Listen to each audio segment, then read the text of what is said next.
Hey, Tech Guide Fingers here. Hope you're having a good day today. So today we are looking at how to add a featured section on your LinkedIn profile. So from the home page, you're going to click on me and click View Profile. From there, you're going to click on Add Profile section. So this is where you can add bits to your profile. So you're going to click on the down arrow for recommended and then click on add featured. So this is where you can show what you're proud of to show people what you can do. So you can feature articles, posts, documents, photos, websites, videos, or presentations. Anything which will help to show what you can do, especially if you're looking for a job.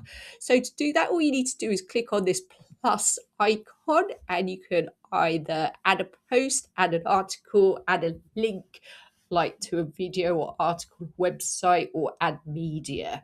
So I hope that was helpful. Please like the video and subscribe. I will see you soon.